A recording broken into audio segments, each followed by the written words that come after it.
আবার উত্তপ্ত হয়ে উঠেছে ভারতের মণিপুর।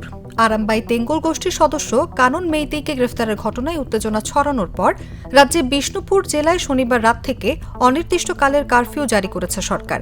একই সঙ্গে আরও 4টি জেলা কাকচিং, থৌবল, ইম্ফল ইস্ট ও ইম্ফল ওয়েস্ট জুড়ে 4 জন বা ততোধিক মানুষের জমায়েতে নিষেধাজ্ঞা জারি করা হয়েছে।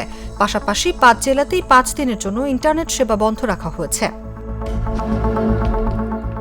শনিবার রাত 9:40 দিকে জাতীয় তদন্ত সংস্থা এবং মণিপুর পুলিশের যৌথ অভিযানে ইম্ফল ওয়েস্ট থেকে এটির কথিত আর্মি চিফ কানন মেইতেইকে গ্রেফতার করা হয়। এর কিছুক্ষণের মধ্যেই শত শত মানুষ রাস্তায় নেমে পুলিশের গাড়ি বহর থামিয়ে তাকে ছিনিয়ে নেওয়ার চেষ্টা করে। পরিস্থিতি নিয়ন্ত্রণে পুলিশ গুলি চালায়। আরামবাই তেঙ্গল হল একটি সশস্ত্র চরমপন্থী মেইতেই গোষ্ঠী, যা 2023 সালের 3রা মে রাজ্যে জাতিগত সংঘর্ষ শুরুর পর বিশেষভাবে সক্রিয় হয়ে ওঠে।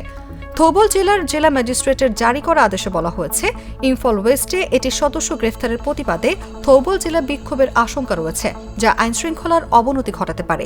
এজন্য জেলার মধ্যে 4 জন বা ততোধিক ব্যক্তির জমায়েত, আগ্নেয়াস্ত্র, তরবারি, লাঠি, পাথর বা অন্যান্য অস্ত্র বহন নিষিদ্ধ করা হয়েছে। একই ধরনের আদেশ ইম্ফলের আরও 3টি জেলাতেও জারি করা হয়েছে।